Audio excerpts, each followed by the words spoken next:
This episode of Earl Grey is brought to you by Audible.com, offering more than 180,000 titles for smartphone, tablet, and desktop. To get a free audiobook of your choice and help Trek.fm at the same time, visit audibletrial.com/Trek.fm. And also by Enterprise in Space, an international program of the nonprofit National Space Society. Find out how you can help science and education and become a virtual crew member aboard the NSS Enterprise Orbiter by visiting enterpriseinspace.org. Hi, this is Robert O'Reilly. My name is Gowron. Honor to you and your house. You're listening to Trek.fm.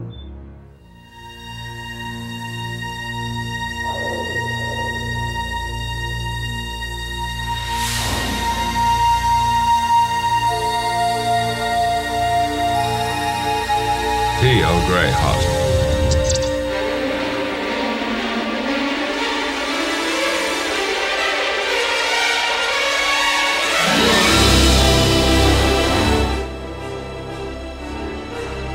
Hello and welcome to another episode of Earl Grey, Trek.fm's dedicated podcast to the next generation.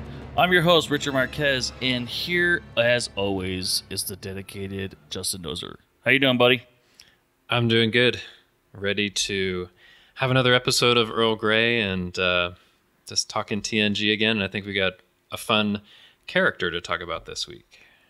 Absolutely. Yeah, you go freshen up your cup of Earl Grey.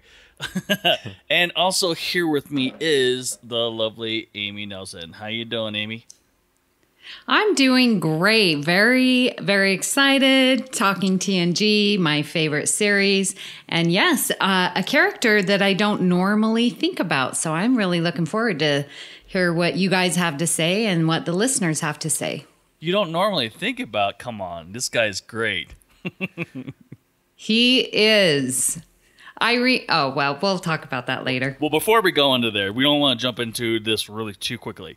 But before we do, we gotta first discuss about our feedback that we got from the Babel conference for Earl Grey 211, Loud as a Whisper, which is, funny enough, Amy's favorite episode, or one of Amy's favorite. It's one of favorite, right? Yes, it is. That's right. There we go. Yeah. We had a really good discussion on it, and Greg Malumbi posted, "Nice discussion. I was listening to when you were talking about how Star Trek prides itself on diversity, and one of the things Star Trek TNG did better than any other Star Trek was showing the handicap and giving them representation. You had this episode, which was all about communication and being deaf, but you also had episodes with Barclay going through being socially awkward or Geordi being blind. It's important to know that talking about diversity doesn't always mean race or ethnicity. Sometimes it can also be something as simple as turning a disadvantage into advantage, and TNG excelled at showing that." Well, thank you so much for your comment, Greg, and I really just couldn't agree with you more. Yeah, thank you, Greg. I mean, we very much appreciate what you had to say and inserting Amy's favorite phrase, turning disadvantage into advantage. Yes, always a plus. And we also had a comment from listener Corey Elrod, who said, "This is not an episode I revisit often. The death of the chorus caught me off guard my first viewing. It was very unexpected. This episode is a great example of all the life lessons we can learn from Star Trek. I enjoyed you guys pinpointing certain lessons and personally reflecting on them. It added a unique angle to the discussion." Well, thank you, Corey, for those comments. Certainly the death of the chorus caught me way off guard the first time that I saw it. It was shocking, and it was kind of graphic as well. And as we discussed, we think it's a really great episode. And, you know, the lessons and personally reflecting on that, I just want to give all credit to Amy Nelson, who put together the structure of the discussion for that and led to the personal reflection. So thanks for that, Amy. Well, and I really enjoy comments of people saying, gosh, I didn't really like it, but I went and revisited or did a rewatch. And, you know, and that's what I love about Star Trek. I mean, the show is 30 plus years old. And so for people to go back and to find those lessons just really makes my heart happy. So thank you. Absolutely. Awesome. Thank you guys for commenting. Well, as we told you guys in the last episode, we actually told you guys we were going to reflect on a character, and it happens to be Gowron. So let's talk first. Initial impressions. So you know what? I'll go last. So how about we go with Amy first? Okay. So yeah, as I was going to say, like talking about Gowron, this is not a character that I generally think of when I think of Next Generation, just really low on the list. And the only time I think of it, well, because when I first started listening, it was obviously the original Earl Grey crew with Darren. Oh, help me out, guys. Darren, Daniel, and Philip. Yes, Darren, Daniel, and Philip. Thank you. Let her struggle. And yeah. And so they had this little joke that it's because the VCR interactive game is not Gowron. Just one of the funniest things and ever. And I own that game. I know. And I own that game. And so that's always I think of not Gowron. So that's what I think of when I think of Gowron. Interesting. Experience the beige. Experience beige. Awesome. Justin, what were your first initial impressions of Gowron? Well, I mean, it's kind of funny to realize he's only in 4 episodes of The Next Generation, because I guess I feel differently, Amy. I feel like he does have like this big impact and is kind of a larger than life and very memorable kind of character. I think when Star Trek fans think about Gowron, they think about like this bug-eyed kind of aggressive Klingon who becomes chancellor of the Klingon Empire. But you know, I mean, also, like, my impression of him is colored a little bit by what happens in Deep Space Nine, which most of which I know you haven't seen, Amy, but he actually appears in more Deep Space Nine episodes than TNG.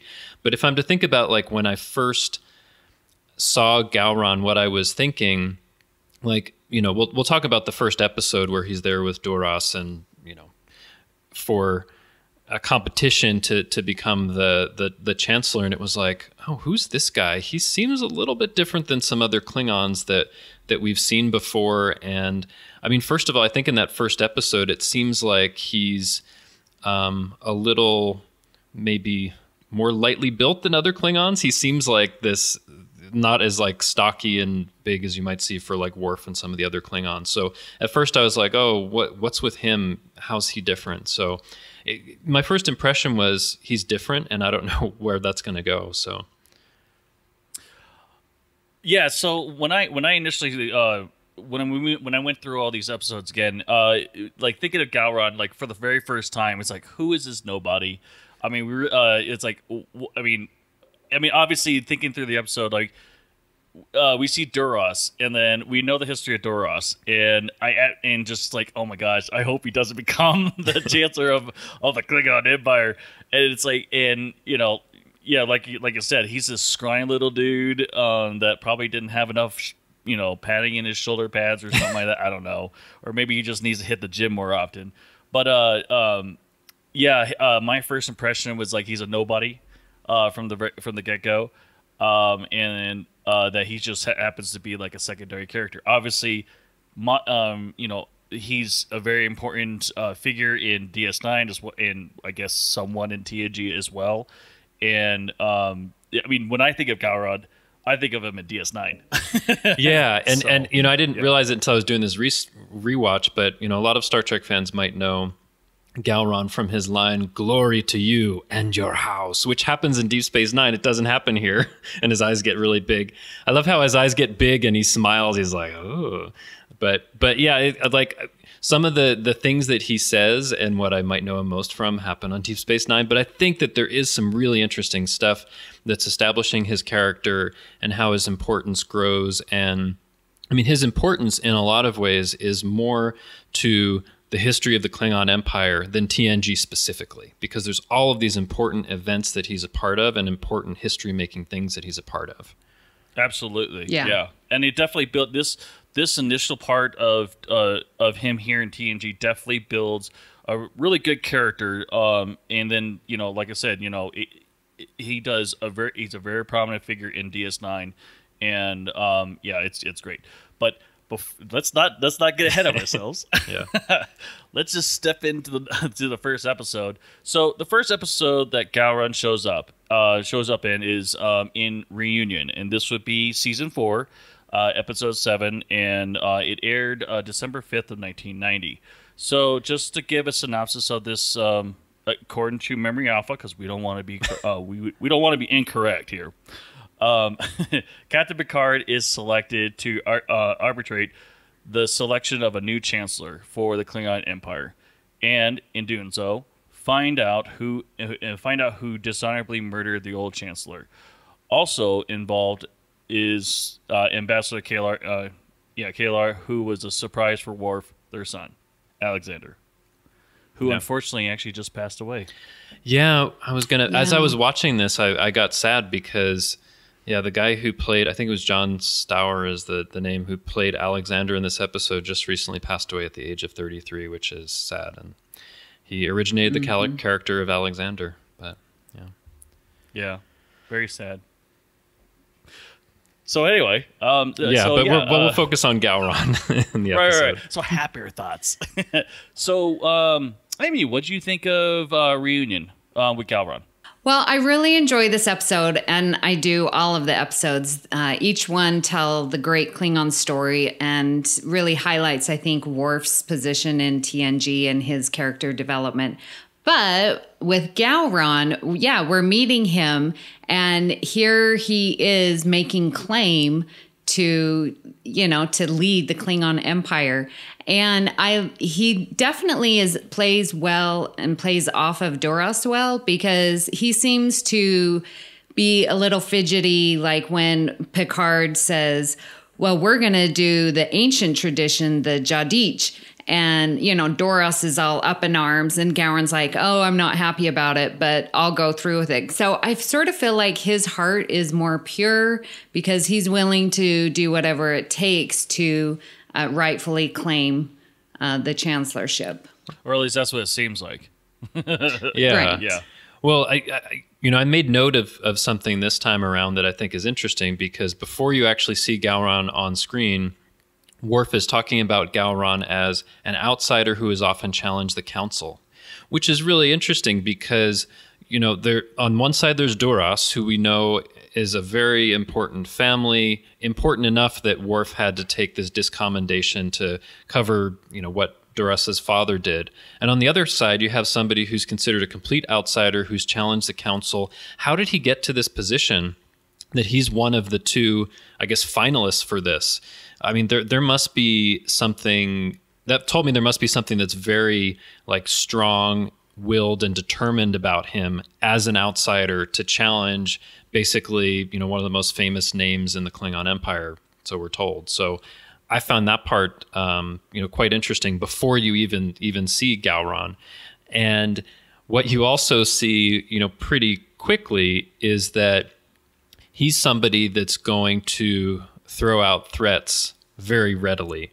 I mean, there's one part, a little bit later in the episode where Duras and Gowron are kind of, having this exchange, and Duras says he's looking forward to killing Gowron after he becomes chancellor, and then Gowron just smiles and his eyes get big and he says, "You will die slowly, Duras." I mean, just like the attitude is incredible, just like even in that last word. So that's one of the things that makes an impression right out of the gate, that you see from Gowron, that he has this attitude. He will threaten people. He will kill people as needed. He's as much Klingon as anybody else, even if, as you said, Richard, he might be a bit scrawny in the first episode. Well, yeah, and it's true. Smaller people have a really big bite, and sometimes they're scary. They really do. I mean, maybe that's the reason why they need those platforms on their shoes or something like that. I don't know, so they can all be in the same height. But yeah, you bring up a great point about being an outsider and being able to be a part of this rite of succession. Is that what it was? Yeah, Picard's the arbiter of succession, so there's all of these parts to the rite of succession, I guess it is. Yeah. Right. Yeah. So, being an outsider, you have to be one heck of a warrior, or someone that's extremely intimidating to even be in that kind of position, especially being the top two. Maybe he killed everyone. I don't know. He seems to have a lot of confidence because oftentimes he gets this smile on his face like, I'm going to get the better of you. You know, I have confidence in this is how he's feeling. You know, and in seeing that, I think the first time around that I watched this episode some years ago, you know, I had this impression like, oh, he's going to come out on top. He's somebody that's determined. And he's going to come out on top. I mean, also, if they had Duras come out on top, that would just kind of blow up a lot of what's going on in the show, because there would have been this alliance with the Romulans probably and all this stuff. So in a way, Gowron had to win out, but he makes such a memorable impression. And it could have been possible that they wouldn't have brought him back later, but I think he did make a certain impression, and they wanted to bring him back later to kind of see where it goes. And you know, he's also brought in, I mean, this is a really important episode, not only because I think this is the first time, if you're looking at how things air, that we actually see a Klingon Chancellor. It's also the first time we see the Batleth, which is extremely important. It's the first time we see Alexander. It's the first time we see the Vorcha-class battle cruiser, which is what Kempek has and then Gowron has. So there's like all of these world-building Klingon things that are happening, and you're bringing in Gowron. So it's almost natural that he becomes an important part of that world, you know? Mm-hmm. Yeah, well, one thing, going back to what you were saying, like how Gowron really is an outsider. Like when he is talking with Worf and questioning, like, why did you take disaccommodation? Like this, truly, he is an outsider. He doesn't know the politics behind all of that. He doesn't really know the High Council and the decisions that they've made, you know, basically behind closed doors. And so I think it really shows his courage to go in blindly, you know, and not really understanding. I mean, he definitely, you know, the Doros and how conniving they are, but not truly as much that led to that discommodation. So I think it's definitely, you can see that sometimes in our political world where it's like, here you've got someone, it's like, well, who are you? You haven't been in politics very long, and they want to change and stuff like that. So it's pretty cool to see him step in like that, being an outsider. And in a way, Gowron had to be an outsider, because if the choice had been between Duras and someone else who was on the council at the time of Worf's discommendation, then it's just between two corrupt choices. And how could Worf be on the side of either of them? He'd want to fight against both of them. And I don't know where that would have gone, but in a way he had to be separate from that so that it could be something that Worf could accept, you know? This rite of succession that's going on. Definitely the first time I saw it, I was totally surprised that, you know, basically Worf kills Duras. Worf kills Duras,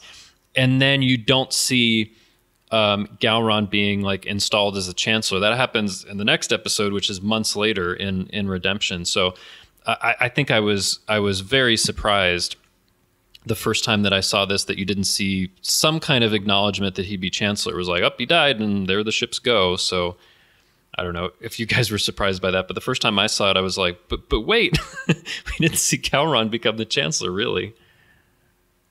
You know, when I first saw this, I don't think I quite understood it, because, like I said, I was a kid on what exactly. I think I was more amazed with the whole Worf's son and basically the combat that ensued and whatnot.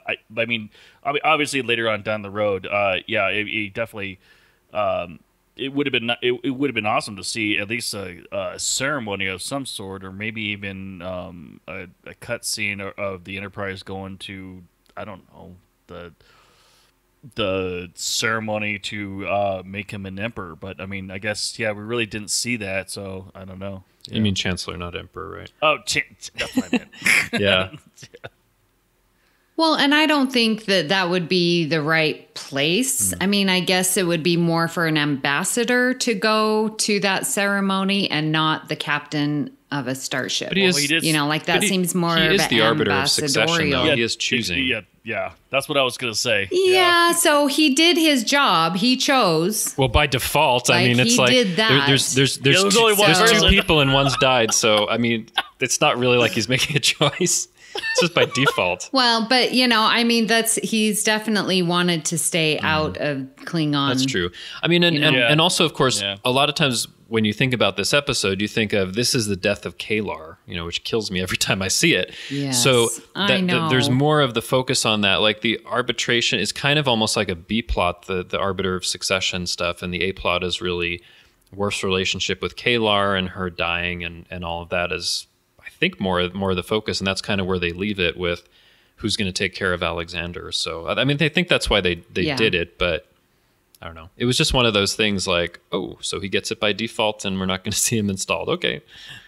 Okay, so let's move along then. We could talk together or one at a time. But the next episode is Redemption. So we're still in season 4, and it's episode 26. Both episodes, well, not both.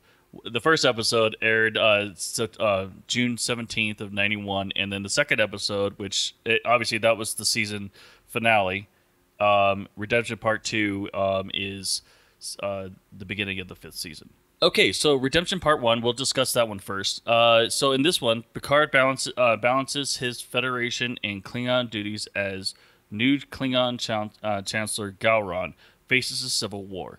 Worf and his brother, Kurn, fight to regain their father's honor. This is one of my favorite two-parters. I absolutely love this two-parter. It's just awesome when it comes to action and everything. And I love Starship Combat, but I mean, I know that's not what we're talking about, but this is awesome. It is like those scenes of the Enterprise and the Warbirds. I mean, it is a great space battle. I just wish the technology was better at this time, so they could do these because obviously it took several hours to do some of these scenes, and they were still doing them with physical models. So right, exactly. Yes, and it takes days or weeks or however long it took. And it looks great, but could you imagine if CGI today would have replaced all that? Well, I mean, then you would have gotten what you saw in Deep Space Nine, where they did use CGI for the big battles. But yeah, for these, they could only, because they had to have physical models, there could only be a certain number of ships. Yeah, and in the second Redemption part, where they have like this fleet of 20 ships, I noticed they only ever show like 4 of them at the time. Yes, yep. But yeah, I mean, but still, they're implying that there's this big, thing that's going on. One of the things that surprises me when I take a look at it this way is that this airs about 6 months after reunion, and so it opens with Gowron's on his way to his installation ceremony. 6 months later, like what's happened in the last 6 months? Surely there's been some kind of power struggle or maneuvering. Who's really in power? I don't know, but keep putting that to the side. I mean, Gowron is such a very important part, I think, especially of the first part where he's saying we have to prevent a Klingon civil war. And you're introduced in this episode, I think, for the first time to Lursa and B'Etor, which are Duras's sisters that have all this scheming against Gowron. So it's really kind of a continuation of the last one, where Duras was on one side and Gowron's on the other. Now it's Duras's sisters on one side with the Romulans and Gowron on the other. So it's just kind of bringing that more to like this climactic, battle that happens in the two-parter. So, I mean, I think it's really excellent, and Gowron's a really important part here. I made note of one thing that Gowron says, because I think he's talking with Picard about Lursa and B'Etor, and he says, that women can't serve on the council, so they have to do all of this plotting. And I think this may be the first time that they've said something like that. So I think it's interesting they draw that kind of delineation here, which, I don't know, in some ways maybe gets contradicted a bit later when you have Azipur, who becomes Chancellor in Star Trek VI. But anyway, there's that delineation that's drawn.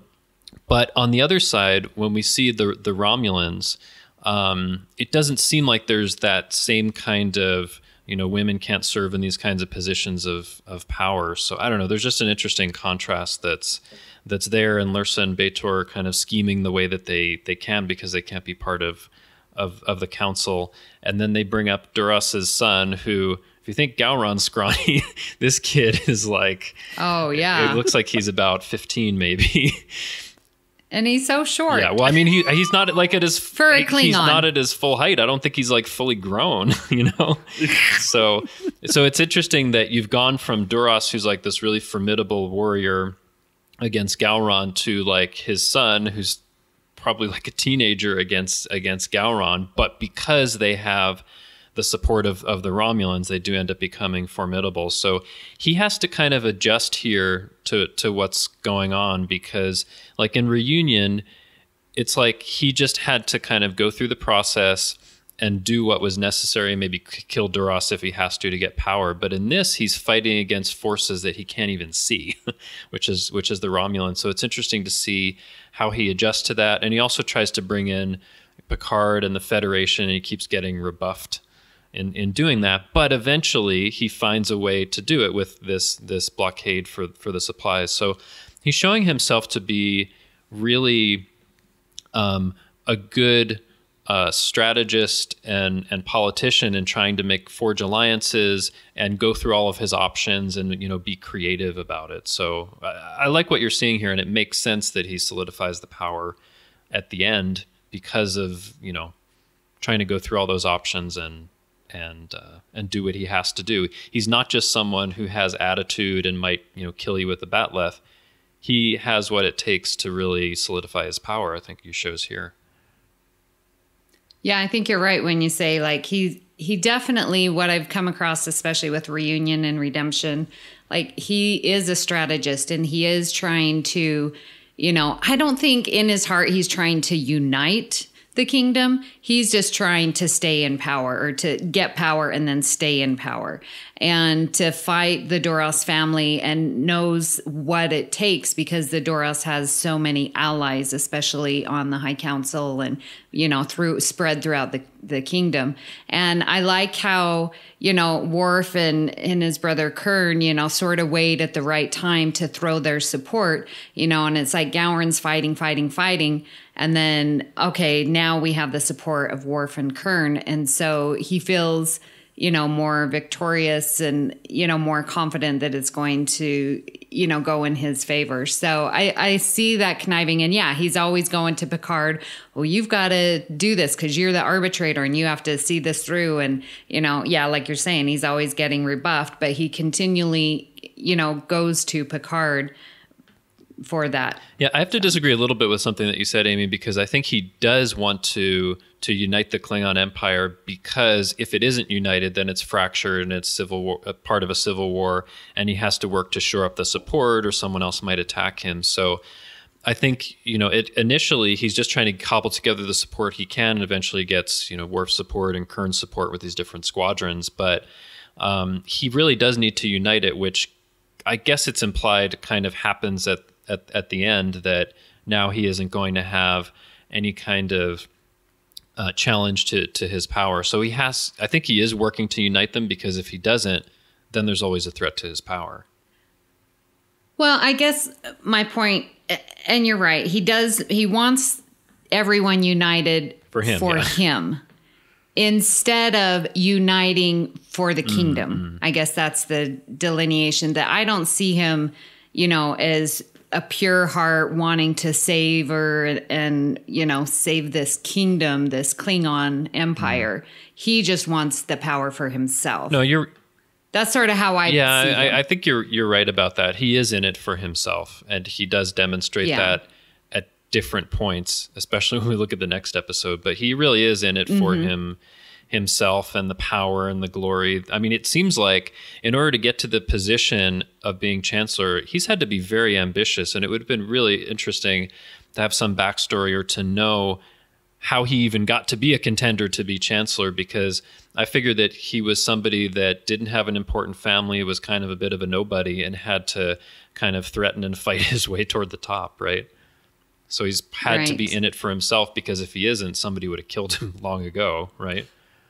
Mm-hmm. Well, he must be someone very important anyway. I mean, to have a civil war, I'm sure I would hope it's split down the middle.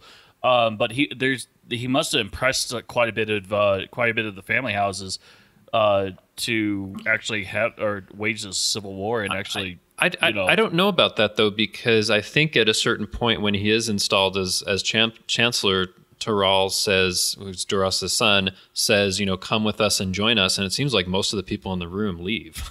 Like at that point, he's very isolated and it's only because he has the support of Kern and the squadrons that he has any chance at all. It seems like at first most of them are against him.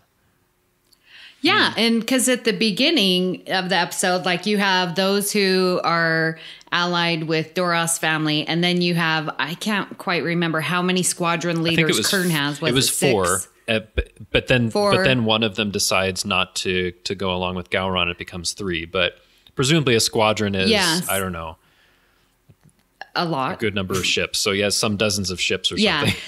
Yeah. So there's some squadron that are, following Kern, and then there's squadrons who are following Gowron. So there's and I'm sure there might be others because Kern isn't even a contender for being chancellor, but people follow him, and then it's when they decide to follow Gowron that those squadron leaders go with Gowron. Right. Because of what Kern I think and initially Worf do. Kern is saying to Worf that he's going to throw his support behind the Duras sisters. Or not the Duras sisters, but behind Toral, who's the contender. That's what he's initially going to do. Because they're the most powerful. Right. So there's squadrons who are out there that don't have an allegiance to either one, that they're sort of banding together. So, I wouldn't say that Gowron has the majority, and it doesn't look like that it's a 50-50, civil war, many sides, I think. Yeah, yeah. In a certain way, it's kind of a shame that there's only 2 episodes for this, because there could have been an interesting extended arc that followed the Civil War and the implications and all of that. But it's still really interesting the way that it happens. So I guess another thing in this 2-parter is that, like, I think of it as, a lot of involvement for the Romulans, but it's kind of on the away from view. So it's almost like Gowron knows that there's Romulan support, but you never see him interacting with, Sela or any Romulans or anything like that, right? So he's fighting against kind of this faceless enemy, and he has to rely on, I guess, Worf and the Federation to help him out with that, right? Yeah, he completely relies on the intel from the Federation. Yeah. And just sort of what he sees, he suspects, like, well, the Doros keep getting supplies, so they have to be getting them from somewhere. Yeah, and it has to be the Romulans, because we know that Duras's father betrayed them to the Romulans, right? Yeah. I have at least... Go ahead. So just real quick, Toroth... Again, I'm sorry, listeners. I know I just watched it. How did he come to be? He's Duras' son. We don't know by whom. Illegitimate son. They said... I think the implication is illegitimate, because I think Gowron says, in which harlot's bed did you find him, or something like that. I don't know. Something like that. Oh, see, I just thought that was an insult and not really that was the They don't say for sure, but... somehow, I think they just said they couldn't basically confirm that he was a son, because I do believe that they said that he never had any children. Yeah, exactly. That's what I remember hearing. And then when obviously he's presented, then that's when it's like, what? Sort of thing. I guess they do a genetic test or something, right? You would think that they would do that. They can exhume his body. Wait, they don't cremate, do they? Duras. Maybe he has some medical records on file. We don't know much about Klingon medical records. I can only imagine if they had medical records. That would be very interesting to see. Yeah, I mean, you don't really get an opportunity to see, like, a Klingon doctor in TNG. Well, with as much blood that gets spilled there, I mean, you would think that at least something in their house or something. Oh, yeah, they've got to have all that kind of... They've got to have all of the kinds of professions that you don't usually see in TNG for Klingons. Yeah. And some DNA, because all that big long hair, some hair's got to come out somewhere. Oh, here's Duras's hairbrush.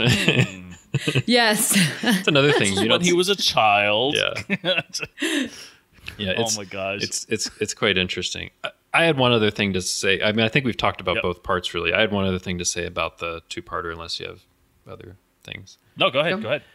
So I think what happens toward the end is interesting because the Duras family is defeated, and then they bring Toral into the council hall, and Gowron is basically giving Worf the ability to kill Toral because he's kind of the representative of the Duras family and the dishonor that came to Worf, and Worf refuses to do that. And then Gowron says, okay, now it goes to your brother, Kern. And Kern looks like he's totally ready to do it. And Worf's like, nope, don't do this. It may be the Klingon way, but it's not my way. And, it's my life to deal with. And you're not going to do this. And then, him and Picard, kind of walk out of the hall. But do you think after that, they're like, okay, Worf's gone, let's just kill him? Like, what happens, right? I always wonder if... Oh my gosh, I never even thought that, but that totally because it would makes totally sense. be for Gowron to be like, Worf may have spared your life, but not me. And they just kill him, Because I don't think you ever see this character again. There's no other reference to Toral. You don't know what happened or like what life there could be for someone in the Klingon Empire who's basically been shown that his family is dishonorable, has lost this war, has no claim to power.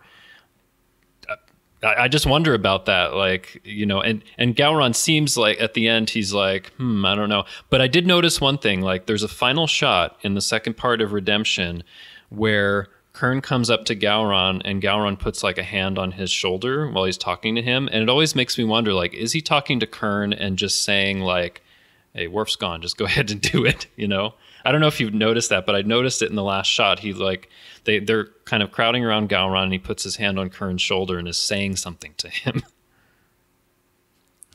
Like he's yours. Yeah. It would totally be Gowron's thing to do that. But of course we never find out, at least on screen, what happens, but do you give him an honorable death or do you poison him or something like that? Since he's, I don't know. I mean, no way, he is not getting an honorable. I don't death. think so. That's what I mean. Like you don't chop his head off or something like that, or whatever. The other thing that I was thinking, like another interpretation, is he puts this hand on Kern's shoulder, and I was thinking maybe it could be consoling him that he doesn't get to have his revenge on Toral, and maybe they just exile him, or whatever. I don't know. What it would be interesting. I'm not sure if it's covered in any of the novels, but I just so wondered that because they leave it as like this open question that whether his life's going to be spared or he just gets killed right after that. Well, and it's interesting, because I understand not killing the child or, the children of the original Romulan traitor, which was, Doras's father. But here they are proven again that they are working with the Romulans, not just Toral, but the Duras sisters. Yeah. And yet they still remain in power. And we see Lursa and B'Etor show up again with power, in generations. They escape, and stuff. Actually. I mean, Lursa and B'Etor hit the transporter and escape. They go away, but they still show up again, and they're still living the life. And I think that they do have some supporters because they, as we see in Generations. By the time of Generations, but I think they're kind of outsiders at a certain point because Lursa and B'Etor actually show up in a Deep Space Nine episode. So there's somewhere that's outside the Klingon Empire and outside the Federation, and which is interesting. That's the only thing I think you see of after TNG of what they're doing in the meantime, but. So, but my point being is Gowron has, I think, full,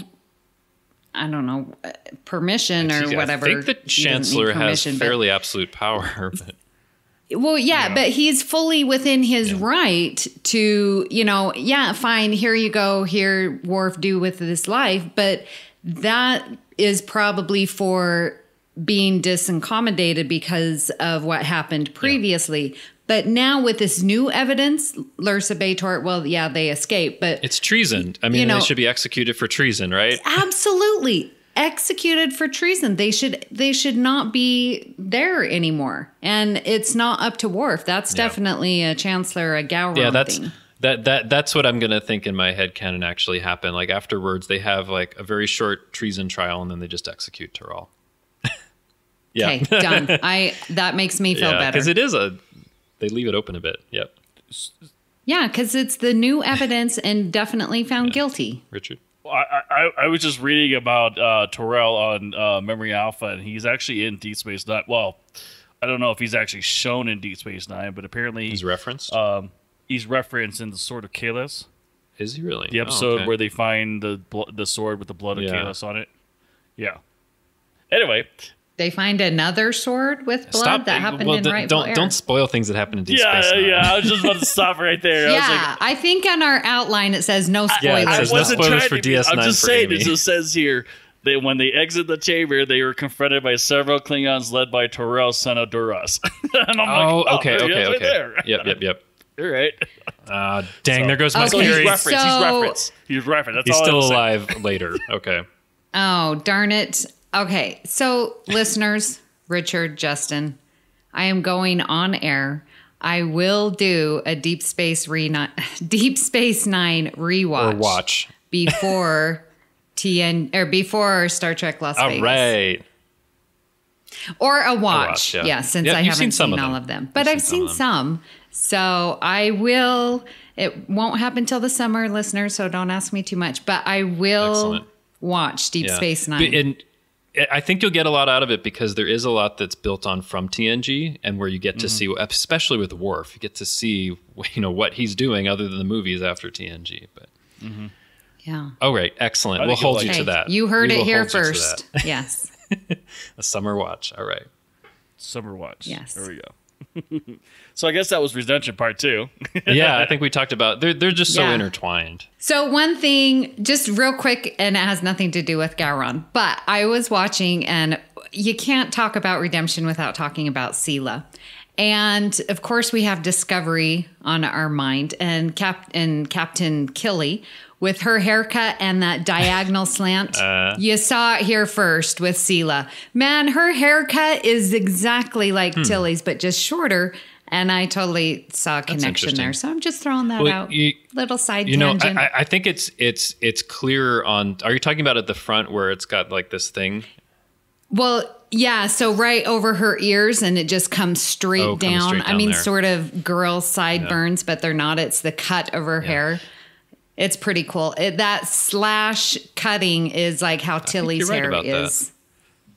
I am. No. right. I could see that. I didn't think about that. And also, like on Sela, what you see like toward the front is it has this little like triangular thing at the front, which I think is more pronounced on Sela, but you actually see like a subtle variation of that on other Romulans to accentuate the brow ridges. But very Yeah. interesting. Has You know, Yeah. you got But Discovery we on the didn't mind. spoil so something for you Richard see in things. Discovery. Have you seen far enough to know what we're No. talking about? I have. Of course Okay, I'm good, updated. good. All right, Okay. excellent. So, yeah. But yeah, how could you not talk about Sela and her foiled plans? Yeah. Anyway, I always think it's interesting that it's like, oh, our ships have been discovered. We need to turn around. I You know. can't go around them like up or down or something. Well, that's the other thing where they're not really thinking about 3-dimensional space. It's like there's this grid, so why don't you yeah. just But go? They kind of were. They kind of were because if you look at the map that they were showing where every starship's going to be, it is in a But it sense 3D, but you can't. Probably has a limited range, right? Well, you could be yeah, like, oh, but- let me go Yeah. up this axis a couple light years and then curve around. You know? Yeah, well, yeah, exactly. That's what I'm saying. It's like, they have it like that, but it's like, okay, really, I mean, you could, unless you like encapsulate the whole entire friggin' Unless you're doing empire. Yeah. dozens of light Spherical. years all the way around, right? Yeah, you can't. It's absolutely no way you could do that. Yeah, the mathematician in me was sort of cringing at that point. I'm like, yeah, just go around, and a blockade doesn't work. Just one dimension. It's tough. I think it'd be I tough was to see- annoyed. Sorry, I would love to see what it would look like on the frontier, like on the border between, I don't know, the Federation and the Romulans, and what do they use for these nets? Because we always hear about these like, oh, we got to disable this beacon or detection beacon or something like that. It's like there can't be like, I mean, how far does it go? Yeah, I mean, in order to adequately patrol those borders, they'd have to have probably a lot more ships than we've ever heard about, right? In order to get like a good spherical radius. Yeah. Right. Yeah, you need to be spherical around the whole planet. Or like around the it needs to be like a sphere trying to around get the whole border, to. going like a few dozen light years in like every possible axis and direction, you know? And that they would be trying to find a weakness spot or something like that, or like a gap in the coverage or whatever you want to call it. Yeah. I mean, I'm sure that takes more resources to find that, but still, I mean, like, yeah. Yeah. This has been your podcast on sorry. Star Trek spatial geometry. Yes. But it is interesting because you think about it more in this episode because they have this graphic with this grid that's like going all over the place. But I mean, is it like water? You get swept away if you go too far outside the galaxy or something like that, or you know what I mean? You might hit the galactic center or edge. Yeah, or just be outside of the galactic plane. I don't know. But anyway, on the edge of Federation. Thankfully space. for Gowron, the geometric knowledge of the Romulans is limited. Yes, and obviously Romulans and Klingons. Yeah. That's funny. All right. So moving along, we're gonna move on to the next episode, Rightful Heir. This one is season 6, episode 23. At the Klingon monastery of, is it Borath? Is it Borath? It's spelled like with an E, but I think they usually pronounce it Boroth. Boroth. For whatever reason. Yeah, that should be an O. So on Boroth, whichever one you want to call it, Worf sees a very real vision of Kahless, the unforgettable. So this is obviously Worf losing his, I guess like his spirituality. He has a crisis of faith during the episode. His faith, yeah. And then goes to this monastery. Basically, they pray and whatever they do, and then lo and behold, this figure of Kahless beams right in front of him. Yeah. So, yeah. That must be something else to have that happen. It would be like, a Christian praying and like a real Jesus like appears in front of you, right? Because in a sense, Kahless is like the Klingon Jesus, right? I mean, basically, yes, yep. Absolutely. Yeah, I mean he is God. If you want to compare it, Jesus, you killed God because Kahless killed the gods. Right. Well, right? Worf says that at a certain point they killed their gods, but I think that happened after Kahless. I don't know the chronology, but let's leave that aside. But I mean, basically, Kahless is like the underpinning of their moral philosophy of their society, and he's this legendary warrior. And he said, "I shall return," on that distant star, which is Boroth. And I mean, there's lots of interesting stuff that happens with Worf, but we'll talk more about Gowron, because for Gowron, this is a real threat to his power, isn't it? Mm-hmm. Very much so. Mm-hmm. Yeah. I mean, you have the symbol of the Klingon Empire, and then now it's here with you. It's like, I mean, how could Gowron compete with this legendary figure who died like 1,500 years before? And like, what's really interesting is that Worf, throughout the episode, bounces between being skeptical and being like, oh, let me run my tricorder over you, and I'm not so sure, and oh my goodness, he is the real Kahless, and oh, I'm not so sure, and oh, he is the real. I mean, he goes back and forth and back and forth. But Gowron is really incredibly focused in this episode. He's like, this isn't real. Where did you find this guy? This can't possibly be. Even with the DNA tests, they're like, I don't care. This can't possibly be. I mean, he's like the ultimate skeptic. And I wonder if you think that's just simply because he wants to hold on to his power and sees it as a threat, or if he's just naturally a skeptical person when something seemingly miraculous happens.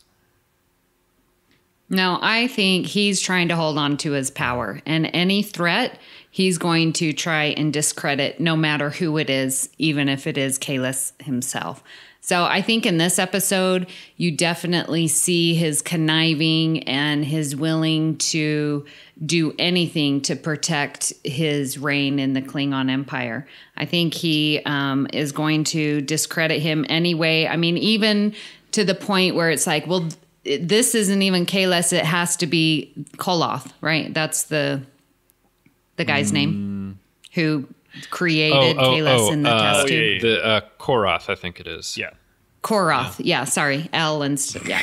So, so that's his conniving. And that's when we first even consider that Kahless isn't Kahless because because of Koroth, And so that comes because Gowron's thinking and conniving and strategizing, like who's trying to dethrone me, basically. Mm-hmm. So yeah, anyway, so I think Gowron definitely is trying to protect what's his, and I don't think it's a lack of faith. I sort of question if he even had faith, again, because he doesn't want in my opinion, he doesn't want the Klingon Empire to be united and strong for the Empire's sake. He wants the Klingon Empire to be strong for his sake. Yeah, and I mean, I think that, like, if you go to the root of it, it's not necessarily Kahless specifically that is the threat to him.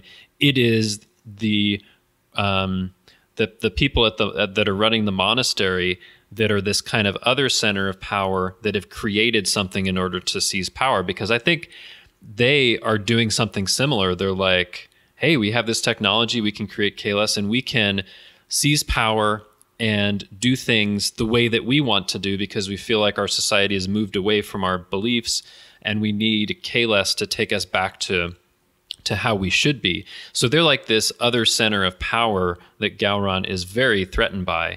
And I think he must have had some kind of dealings with them because he's very suspicious of them and is like, oh, is this your way of, trying to seize power with this, this image that you've created? But also I think the contrast between Gowron and this Kahless clone, because we find out it's a clone eventually, is that Gowron does seem to be in it for himself, but Kahless as the clone, before it's really revealed to him that that's what he is very much, focused and determined and, a certain purity of belief. So he's in some ways the opposite of Gowron, who wants power for his own sake. And this Kahless clone would like to have the power or the influence in order to better his society. And I don't think Gowron really thinks about bettering his society. It's just like, how can I hold on to this great power and do things in my image? Agreed. Right? What do you think, Richard? Mm-hmm. So I just think it's very interesting to see. Like, obviously Gowron has is obviously well within his rights to as the Chancellor of the Empire, to be suspicious of what's going on. Obviously, you can't. Something as strong as let's just say, like, if something as strong as the idea of Kahless being there among them, having that religious piece, strengthened. He could be. Obviously, he could be a very good tool to be used to, like you said, better the Empire, better the Klingon spirit, the Klingon spirit, and as well as the Empire overall, and have that morality reinforced, and that would be great. Because obviously, coming out of a civil war, everyone at each other's throats, or when they're not in battle, obviously they're drunk in a bar or something apparently, like that. Except they're not doing that, as we saw in Redemption. But which actually would be very interesting. I would love to see something like that if it's happening today. But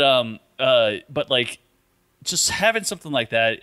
Having someone as a very powerful figure and also image. I think it would be. It came at a great time for the Empire to right after the Civil War. They obviously had. Maybe whether it be to claim power or not, the spiritual side of the Empire, or the monastery or clergy, or what are they called? I think that they're clergy that serve at this monastery. Yeah, you could say monks, maybe. Yeah. Monks, there you go. So monks, clergy, the religious aspects of the government in the Klingon Empire. But like, I mean, it's a great time to bring in something as a real image like him. So, especially with what happened. So, but that's what I think about that episode. Well, I think you really feel for Gowron, I think, because we see him in Reunion, trying to get the seat, to get the chancellorship, and then in Redemption, getting it and having to, really battle the Duras. And so he's always constantly trying to hang on to this power. And then here we are in Rightful Heir, just the next episode that we see him in, he's having to battle and try and keep his power. Like, there's always someone coming after him for his spot, and so it's like he's always on the defensive. And I think you can really feel for him in that, because you see it over and over again. That's what he does on the show. He's trying to stay in power. That's true. I mean, I think one thing that is very different about this episode is in Reunion, he wants to become chancellor. He wins that competition. In Redemption, the Empire splits. There's a civil war. He comes out on top. In this episode, he would rather have this Kahless clone go away or be discredited in some way. But instead, what happens at the very end, which I think is very, very interesting, is that Worf proposes bringing back the ceremonial position of Emperor so that Kahless can be this example for his people, and then Gowron would have the real power. But even so, he's very, very unhappy with that, and they have to go back and forth, and he's like, I don't know about this. But then toward the end of the episode, he's the last one that's kneeling before the Kahless clone. So this is the first time you've seen him not get what he wants and have to humble himself and kind of bow to someone else. So it's a very interesting way to kind of close out his arc in TNG, where he is not getting what he wants. He is not happy about this, like, at all. He's very reluctant about it. Yeah, and that reluctancy still makes me wonder, and I'm going to ask, like, so I've said he just wants the Klingon Empire to be united in power for him.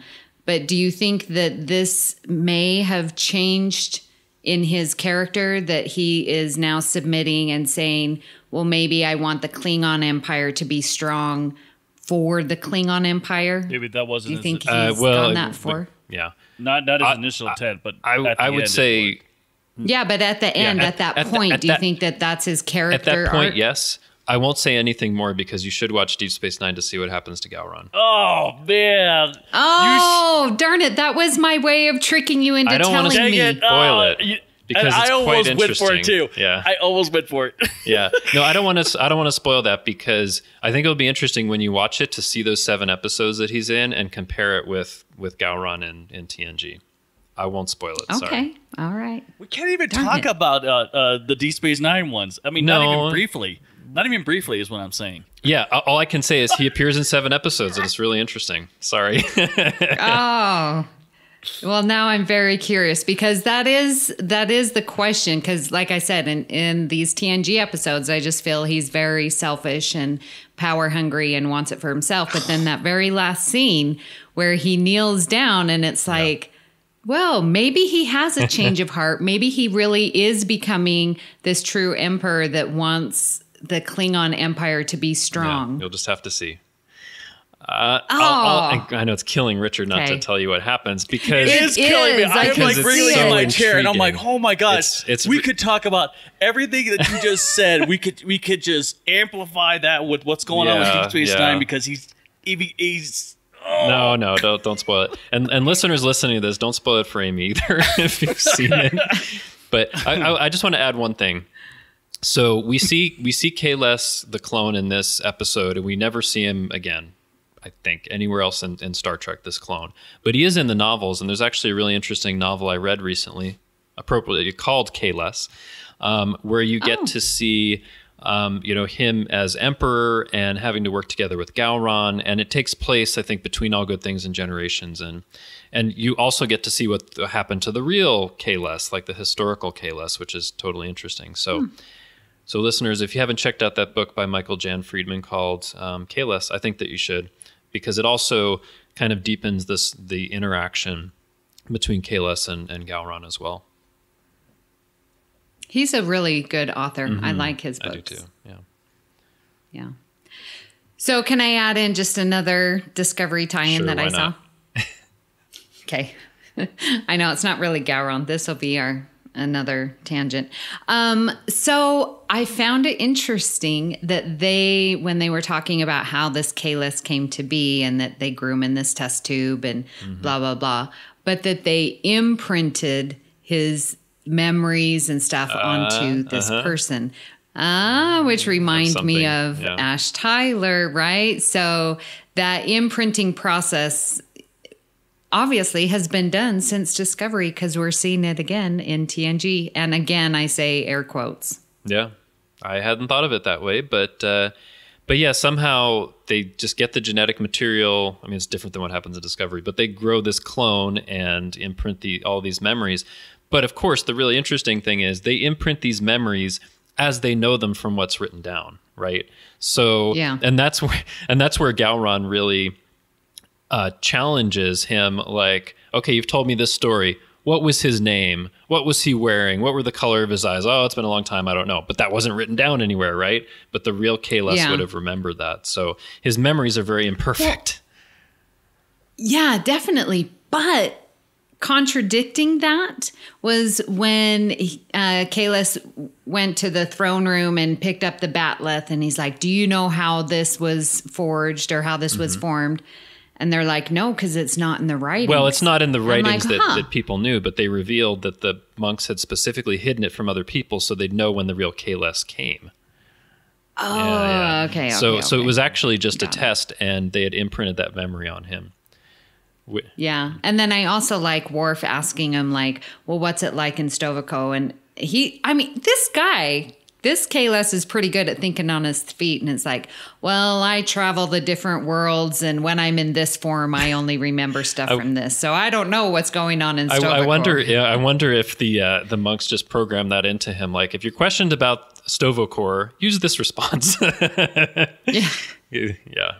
He's like a programmable computer. So, but yeah, a very, very interesting set of episodes. I mean, I think they're all good episodes, right? Oh, definitely.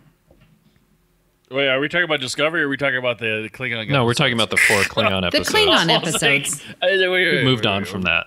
Oh, okay. Yeah. I got confused there, right? So, all right. So it's time for final thoughts. Amy, what are your final thoughts on Gowron in The Next Generation? Or unless you wait. Well, are we going to briefly mention Gowron in Deep Space Nine? We already did that before. Okay. So I put it in the outline in case we hadn't gotten there, but yeah. Okay, go ahead. All right. Go ahead, Amy. All right. Well, since I only know Gowron from TNG, that's all I can speak to. But as I mentioned before, I think he definitely is an interesting character that I haven't had the opportunity to go through. So I'm really glad to, see these wonderful episodes and get to know Gowron a little bit better. I think, as I mentioned, we get to see his strategy and his conniving and working his way from the outside in, and getting to that in spot, becoming Chancellor. And using all the allies that he can with Worf and Kern and with Picard and the Federation, and just really conniving. Well, conniving isn't the right way, but strategizing his way to the top and to overcome the humongous battle that is the Doros and their allies. I think he definitely shows his prowess in that strategy, and we can see that through him. And then with Rightful Heir, and like I said, he's always about trying to get power for himself. So I am wondering if he does eventually come around and become this true Chancellor and starts to worry more about the Empire instead of keeping control for himself. But you've got to feel sorry for him that he's always in battle mode and that always has to protect what is his. So I think he is, just within these 4 episodes, a very complex character with lots to offer and to think about, definitely politically and what it takes to be in power, to get to power and remain in power. Yeah, I love when we do this, when we look at a certain character and we just look at it through the lens of the episodes they appear in, because, when you're rewatching an entire season or, a series all the way through, you just see him here and then 20 episodes later and 10 episodes later. So to actually have like a focused rewatch just for that character is interesting, because he starts out as somebody who is kind of a nobody, an outsider. He becomes chancellor, he fends off a civil war, and then he ends up getting humbled by this, important figure that's kind of come back as a clone. So his arc in TNG is really interesting. You do see him, getting the power that he wants and having to do everything he can to hold that power. And he's also, in a lot of important episodes and a lot of important things that happen in the Klingon Empire. Like in the first episode, Kempek, who is the chancellor, has been chancellor longer than anyone else in history, apparently. So this is a big dividing point in the history of the Empire. Then you have this civil war, which is this really big event. And then Kahless comes back, which has been waited for 1,500 years. So there's all of these like epic events that are happening in the history of the Klingon Empire, and Gowron is kind of there for all of them. But you do see, for the most part, that he's in it for himself. He's in it for the power, but he's very adaptable, very flexible, very smart in how he goes about things to hang on to power in an empire where I think it's very hard to hold on to power, because there's this culture, even on the Klingon ships, of, assassinating your superior if they're not doing their job and all that stuff. So he's just, a very tough, strong-willed kind of guy that's going to get what he wants if he has any say in it. It kills me that we can't talk about Deep Space Nine. I'm sorry, but we've I'm so you. sorry, you guys. I ruined it for you. You need to all. start before the summer, because it's going to kill you to find out the. But just a hint: Gowron doesn't appear on Deep Space Nine until season 3, so it's a bit till you but get you there. still Okay. should watch it. Still should watch it from the beginning. Absolutely. Yeah. Yes, I will. Oh, my goodness. Well, I for sure won't be able to watch until Discovery's Okay. done, but That's February. that's only a few more episodes. So I just may start before the summer. How Okay, about that's that? fine. And once you're done, we need to do a little patron exclusive so we can talk about Gowron and Deep Space Nine. How about that? Oh, that would be great. That's a good idea. So what? 6 months from now? Apparently. Oh wait, that's June. Never mind. So what? In July? Well, it's going to take a little time. Early There's, August. Amy, there's like 173 episodes, so, Well, there's 7 Yeah. seasons, It takes just a like while. TNG. Yeah. Okay, anyway, Richard, your final thoughts? So anyway, going over these episodes and thinking about Gowron in just specifically, concentrating on what Gowron's doing and whatnot. I truly admire what kind of a leader he turns into Deep Space Nine. No hints. no hints at all. No, not at all. But it definitely has a building block of what kind of a leader he is in TNG, and then what he becomes in Deep Space Nine, and how similar they are when you compare the two. And it explains so much more of why he reacts the way he does in Deep Space Nine. So not trying to Stick to TNG for now. yeah, stick it to you, Amy. There, I'm just letting you know.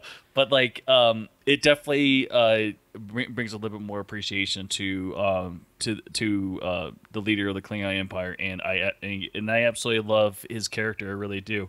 It's a great setup. I don't know if they were intending for that to happen, but it really was a great setup. So just to preview listeners for next week's episode, we've got a really special interview for you. It's with actress Elizabeth Dennehy, who played Commander Shelby in the Best of Both Worlds two-parter.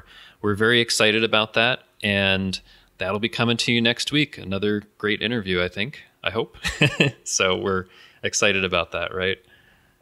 Very much so. Very much so. I mean, there's a lot to talk to her about, even though she was only in 2 episodes, but still, there's a lot to talk about Two very important episodes. Well, yeah, but you know what I mean. Yeah. But there's still a lot. Episodes that changed the world. Episodes that changed Star Trek forever. Yeah. But yeah, we're looking forward to bringing you that next week. Awesome.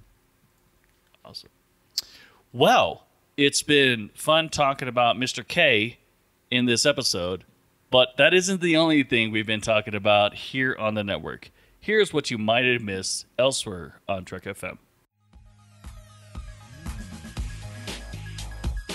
Previously on Trek.fm, the Ready Room. There's no one else in the scene. And Marino was talking, it's like, we couldn't even get like 5 or 6 extras. They were siphoning all of our extras money was going to DS9 to put more aliens on the promenade. Now, yeah, all those extras were hanging out at Quark's. It's right. Because they knew, don't go to a Hutch Hutchinson party. Stage 9, a podcast about the people who make Star Trek. When I was a projectionist, I literally had a masking taped X on the bottom of my seat. And then when the seats were taken out and replaced with, new and improved seats, I was like, can I get that seat right there? So I do now have that seat in my living room right over there. You live with a very patient woman, Mike. Warp 5. So I'm guessing that a lot of the interactions were probably about 50% fact and 50% dramatic license. So okay, hold on a second. Are you telling me Hollywood's not reliable? You telling me I can't believe Abraham Lincoln Vampire Hunter is not real? Brandon. Really, that's where we go? Brandon, we need to have a talk right now. Primitive Culture, a look at history and culture through Star Trek.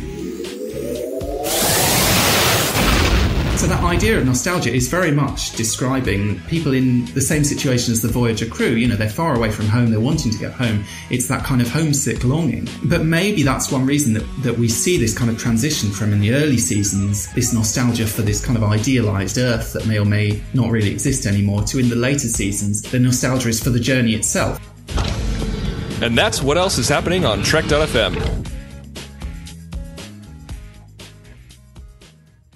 Check out all of these shows and join the conversation about your favorite corner of the Star Trek universe and beyond. You'll find us wherever you get your podcasts. If you're an Apple user, be sure to hit the subscribe button in Apple Podcasts on iPhone, iPad, or Apple TV or desktop iTunes app to get the latest episodes as soon as they are published.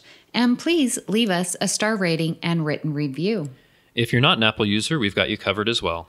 You can find our shows on Google Play Music, Stitcher, TuneIn, Spreaker, SoundCloud, Windows Phone, in most third-party apps, and you can stream and download the MP3 file from our website or grab the RSS link. We'd love to hear your thoughts on today's show, and there are many ways for you to do that. The best place is to join the larger conversation larger conversation on the Babel Conference, our listeners group on Facebook. Just type Babel, Babel, into the search field on Facebook, and it should come right up. If you'd like to send us an email, you can use the form on our website at trek.fm/contact. Choose to send to a show and select Earl Grey. That will come right to us, and we might read it on the show. You can also find the network on Twitter at Trek.fm and on Facebook at facebook.com/TrekFM. So, Richard, where can people find you when you're not adding to your Batleth collection? Well, they could find me in the armory, and no, they could find me on Facebook. I pop in here and there onto the Babel Conference. They could also find me on Twitter. My handle is xransom. Amy, where can people find you when you're not serving as a Federation ambassador and special emissary? Oh, well, you can find me here on the network. I'm on The Edge, and I do a little mini show called Postcards from the Edge. And that's the fan response to Star Trek Discovery. I am on Twitter at Miss Amy Nelson, but my favorite place is right there on the Babel Conference. And Justin, where can people find you when you're not practicing your Gowron impression with those bug eyes? Well, you can find me on Twitter. I'm at TrekFan4747, where I tweet about nothing but Star Trek. Currently tweeting out my Season 4 rewatch of The Next Generation. And you can also find me hanging around the Babel Conference on Facebook. If you'd like to help us keep all our shows coming to you each week, you can become a patron of the network on Patreon. Visit patreon.com/trekfm. That's patreon.com/trekfm to get all the details. Perks include early access to episodes, exclusive content, producer credits, and more, available through our special patrons website, the Patron Zone. It requires a great deal of money to produce, host, and distribute these shows each month. We really appreciate any support you can give us and hope you'll join the team. Again, you'll find all the details at patreon.com/trekfm. We'd like to take this opportunity and recognize our current associate producers, Norman Lau, Justin Ozer, and Michael Huter. Thank you so much for supporting Trek FM and Earl Grey. So join us next time for another cup of Earl Grey. Great joy and gratitude. You will die slowly, Duras. Today is a good day to die!